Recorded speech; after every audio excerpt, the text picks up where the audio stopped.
Hello and welcome to the Patcast. Today, I want to give my take on Shirley Sherrod, the U.S. Department of Agriculture official who was unceremoniously booted from the position by the Secretary of Agriculture.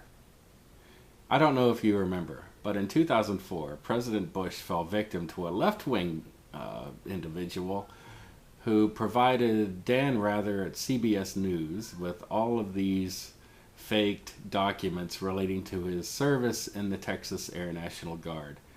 At first, everybody ran with it, but finally, only CBS continued to run with it because Dan Rather was the only one who believed it, so he continued spouting all of this stuff.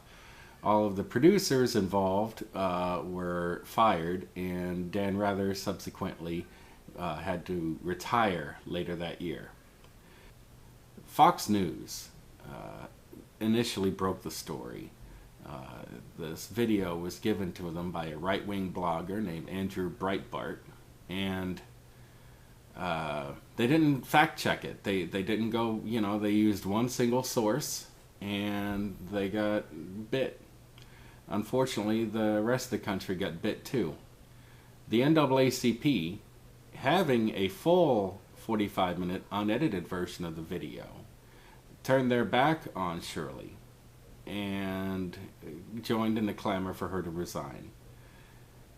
The Secretary of Agriculture, without conducting a full-scale investigation, made her resign. And so, all of this is just terrible. It's unfair. I don't agree with Ms. Sherrod that the responsibility for her ouster lies with the right. The responsibility lies with Tom Vilsack, the Secretary of Agriculture. He did not conduct an in-depth review of the situation. He just had a knee-jerk reaction and asked for her resignation. As any supervisor, manager, cabinet-level secretary, that is an unforgivable sin. This guy was confirmed by the Senate. He is presumed to have some level of maturity, and we really found out who he was last week, and he needs to step down. We can't have people in such responsible positions.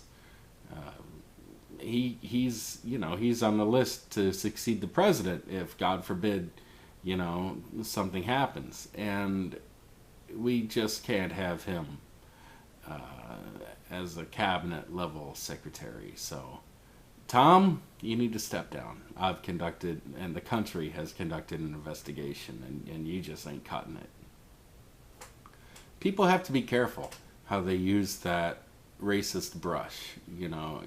Everybody, you can't be Republican, first of all, and not be accused of being racist. It does happen to me all the time. It's second nature for people on the left to presume that people on the right are racist. But, look, here's what happens when you do that.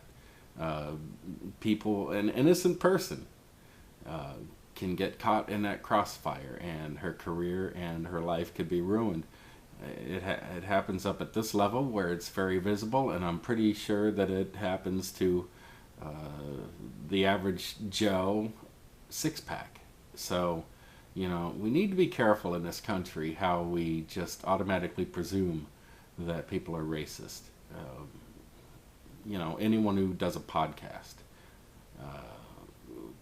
knows that tape can be edited. Well, not tape, but things can be edited to make it sound like something completely out of context, and it is a lesson that is learned over and over and over and over again. You see it in movies. Come on, think a little bit. Next time something like this happens, don't just jump to conclusions. I didn't.